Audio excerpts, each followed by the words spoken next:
derazalarni istasam, derazasi tezkor. Hozir aka ana shu maktabga yo'nalishga masalalar. O'zi ham menimcha adashmasam 11 milliard pul kelgan. Adashmasam dehqonlarga o'shani mana bu necha foizi maktabga kelgan. Islom taraqqiyot bankidan ekonom bo'lgan mablag'larni tumanni o'ziga beryapti.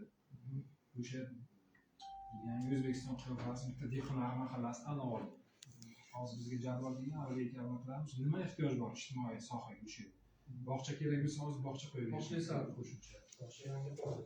Yo'q, agar ehtiyoj bo'lsa mahallaga, maktabga ehtiyoj bo'lsa maktab, bansaga ehtiyoj bo'lsa bansa, ijtimoiy obyektga.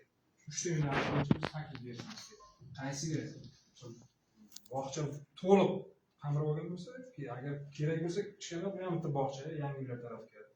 Maktab 2 smena bo'lsa, 1 smenaga mo'ljallab bersak bo'ladi boyagi qo'shimcha yana 11 milliard bitta shu yangi O'zbekistondagi mahalla uchun keldimi yoki tuman? ekonom mablag'ni o'ziga sarflashga beryapti. Bitta mahallani tanlab olsa, yangi shu Birisi bir-biridan ekonom.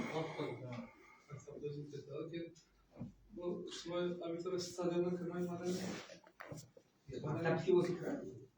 Balki o'sha so'raymizda maktab ichidan o'sha sun'iy qoplamali stadion yoki hududlardagi stadion. Yo'q, mana madaniyat idoralar kirmaydi.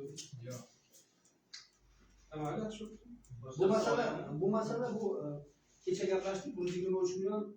123 million o'zi pul shakllangan. Uni imini o'zi puli bilan. Bizning 17 mizga aloqasi yo'q. Yo'q, bu faqat shuni tasdiqlasa yana sizdan 23 dan joyga 25 ta ko'payadi. Savollar yo'q. 50 millionni bildiring shu maktabni joyini to'g'irlab. Savollar bo'lmasa, Yangi uylar orqasida yangi obyektlar kun tartibidagi masala yuzasidan doimiy komissiya qaror qabul qilishimiz kerak. Xulosalar masala betaraflar yo'q.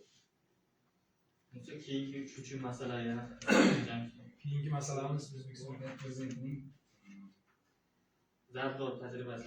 hududlarni yuqori iqtisodiy o'sish va aholi bandligini ta'minlash yangi tizimini yo'lga qo'yish hamda bu borada mahalliy hokimlikning roli va mas'uliyatini oshirish chora-tadbirlari to'g'risidagi 223 son qaroriga asosan tumanda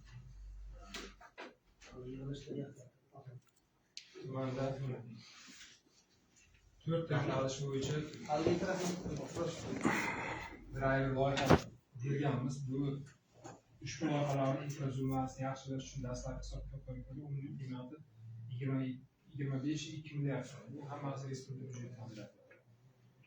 4 ta driver loyiha ushbu loyihalarni infratuzilmani yaxshilash hisobiga qo'shimcha 85 ta savdo va xizmat ko'rsatish obyektlarini tashkil etish natijada 755 Navro'z mahallasida hokimlik zaxirasidagi Istirohat bog'ini zarur infratuzilma bilan ta'minlash, savdo va xizmat ko'rsatish markazini tashkil etish orqali va maishiy xizmat ko'rsatish nuqtalarini tashkil etish natijada 300 dan ortiq yangi ish o'rinlarini yaratib, byudjetga qo'shimcha 500 million so'm mablag' rejalashtirilgan.